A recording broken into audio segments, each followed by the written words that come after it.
caused some hard feelings in my family this week. Mrs. Fisher, my wife, the fourth grade teacher, has been preparing for the Great Barbarian Invasion, which is a gigantic water balloon fight that we had at school between the third grade Romans who defend the school and the fourth grade barbarians who are attacking the school. Who is she most worried about? Jania. Jania was the queen, and just like it's like in chess, you know, you have to, the queen kind of has to defend the king. She's like, oh, Jania. She's got the hand-eye coordination. We forget that she's a tennis player. And she did wreak some havoc. So, what can I tell you about Jania?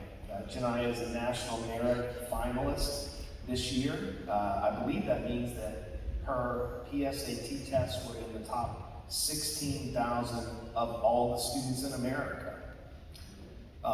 Jania was the #1 tennis player at Warwick High School in our sports co-op with them.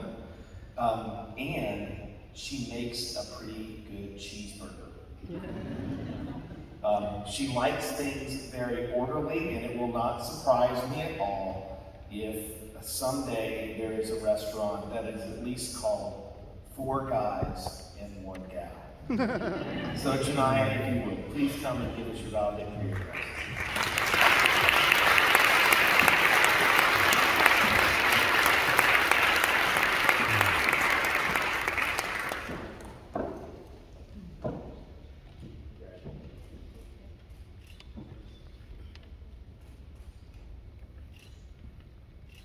In case you haven't heard by this point, the mission of Veritas Academy is to cultivate loving, serving, and faithful students.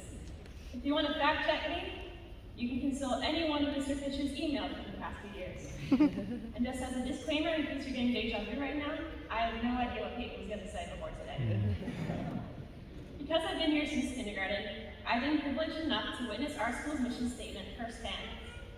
I'll never forget when Mrs. Lake chose a guy and girl from the class to recognize each week, and the feeling of joy I had when she called my name and handed me a candy cane. Nor will I forget the notebook full of letters that I passed back and forth with Mrs. Strawbridge, since I finished my classwork early and got bored.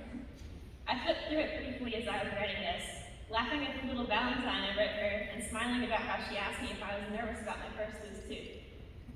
I was a curious child, so I also found the questions I asked her about. Why we review things we learned in kindergarten, or why my notebook said grade 3 on it if I was in first grade. But Mrs. Strawbridge was always patient with me and answered all my questions, and she inspired me so much that I wanted to be a first grade teacher at Veritas just like her for almost a decade afterward. I remember in 2nd grade when it was my turn to sit at the teacher table at lunch and talk to Miss Chapin. I felt so sad when I told her I would miss her next year, but she then made me so happy when she said she'd miss me too.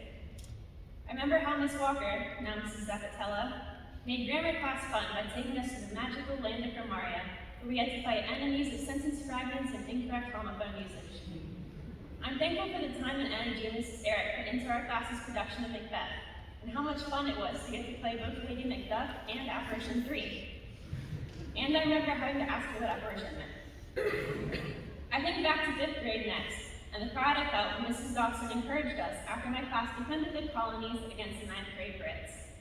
I also remember the indignation I felt when the 9th graders stole our snacks, and the bittersweet moment in 9th grade when I was the one stealing the 5th graders' snacks. I remember discovering my love for poetry in 6th grade with Mrs. Clark's, and how she pushed me to try new styles and techniques. I have so many memories from grammar school, but the theme that I found through this trip down memory lane was curiosity. A few days ago, my dad came home from work with a huge smile on his face and said to me, "I have an idea for your graduation speech. Question everything." I smiled at him because I knew he had heard that from one of his business newsletters. But then I realized how well it sums up our time at Veritas and how truly it applies to our futures as we move on to the next chapters of our lives. From the trivial questions I asked Mrs. Strawbridge in first grade, to the questions about how to fit my thoughts into iambic pentameter and stick, learning through questions has been a crucial aspect of growth throughout my time at Veritas. Our school truly teaches its students to think critically and question everything according to our Christian worldview, and all the more so in secondary school. We started learning more than just the facts, but actually how and why to think. We have studied the Bible and apologetics, but we also learned to question the validity of ancient mythology, the Quran, and atheism. Because of the nature of Veritas Academy, we'll learn how to question which types of Christmas lights are the best with Mr. Siegenthaler, and what made Clairvaux win Shrove Tuesday so many years in a row. But we also learned to think about so much more than that. We questioned where people's beliefs came from, questioned their worldviews, questioned our own, questioned whether our thoughts and actions please God.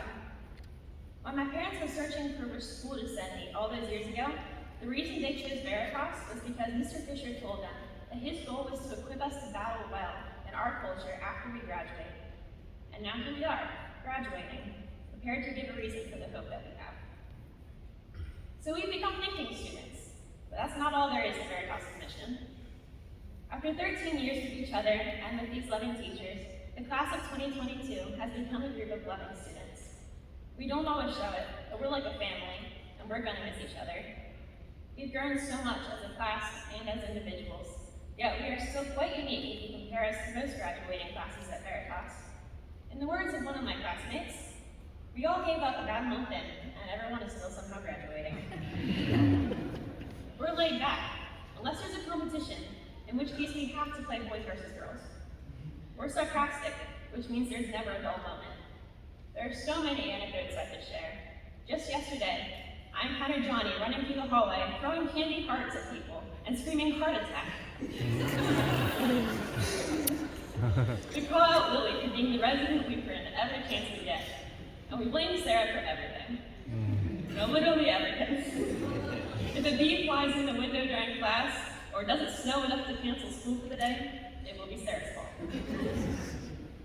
But looking at my class as a whole, I'd say we will be leaving Veritas as better people than we were when we first enrolled here. Over the many years we have spent together, we have learned how to serve each other as well. Gone are the days of fighting over who's first in line for the one metal slide at recess. Gone are the days of coveting the line leader for the week. Now, we answer homework questions at all hours of the night and quickly summarize our ominous reading to each other before our teacher walks in. Sorry, Mr. Stanford.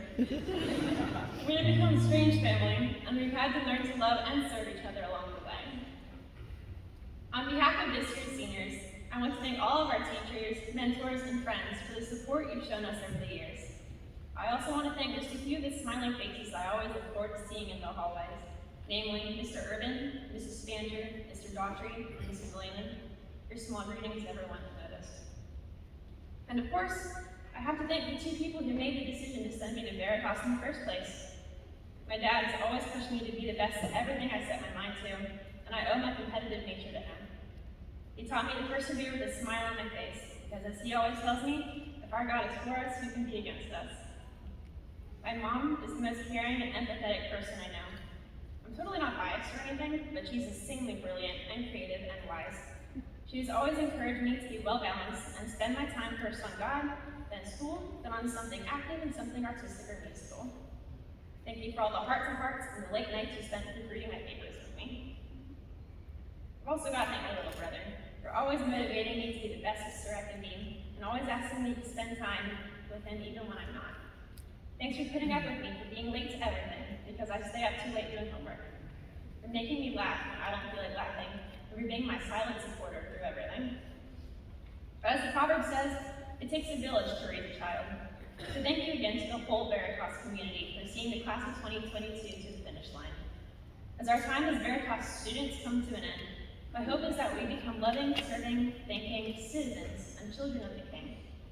I hope we are able to remember the love that our parents and teachers have shown us and the loving sacrifice of our Heavenly Father, and love others because we were loved first. I hope we become servant leaders in our respective fields, ready to serve everyone God places in our path, and put others before ourselves. Finally, I hope we continue to evaluate everything according to our biblical worldview, to think critically, and of course, to question everything.